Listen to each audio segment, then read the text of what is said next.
In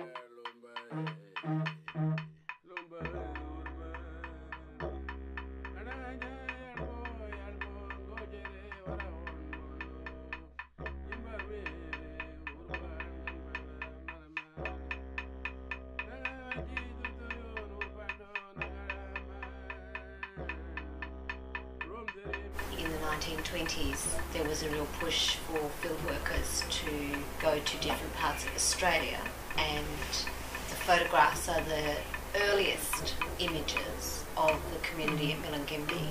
And then there are also some from the surrounding communities like Galawinku and Elko Island. I guess contact was relatively late in the history of the settlement of Australia.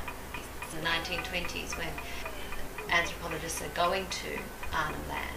Certainly has meant that there's a rich source of archival resources about Yolngu and other Arnhem Landers.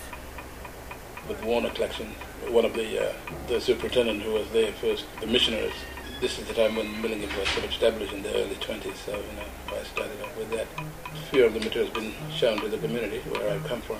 They hadn't seen the photos for a long time.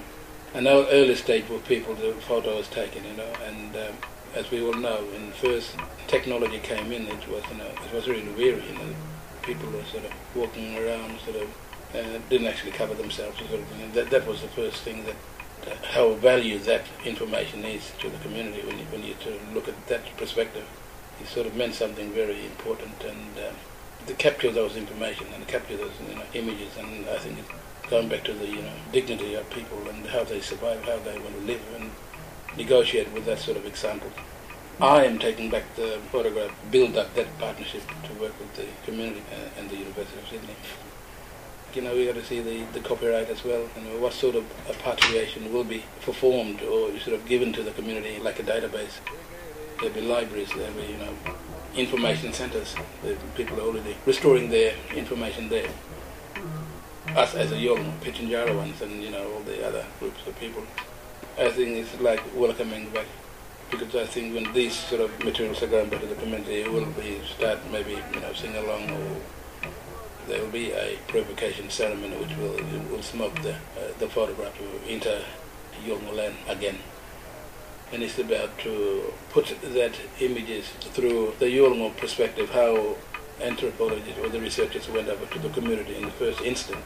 They seen the other way around. This is the people who build a tent or something to sleep on, works on, all those duties they carried out within the community. And here on a different way. You're coming to my area now and look at how Yolngu symbolize something to do with the things around you.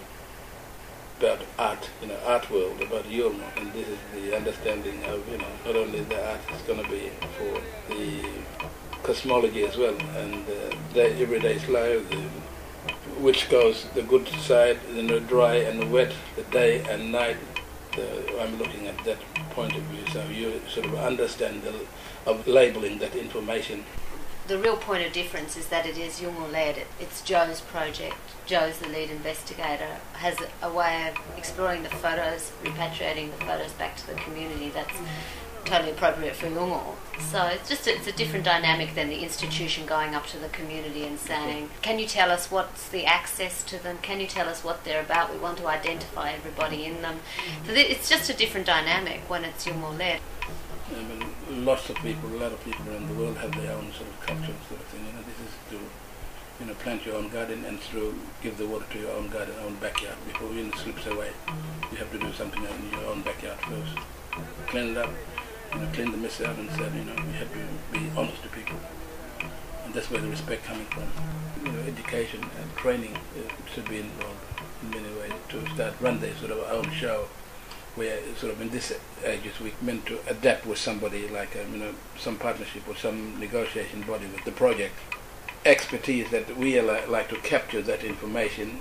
I'm 5% here, you're 10% here. Let's go. Let's meet the criteria. What we want to achieve. And I think this is how community-based look at things. Yirkala, Mulka Center, they got their own project too, which they're doing the oral history as well for their own sort of benefiting the community, like getting information, taking videos of their own day-to-days, what they're doing at the moment, and start restore that. I think I personally feel that I'm confident in working. I can now see the two worlds. I'm quite capable to do that now because I had that sort of understanding about the society of being here and there, and worked it out with people. And I've got a lot of things. All I would do just want to see young people to do the same job that I'm doing, and my encouragement to support the young people too. So I'll have maybe 20 of me. So I hopefully I'll do achievement out of it.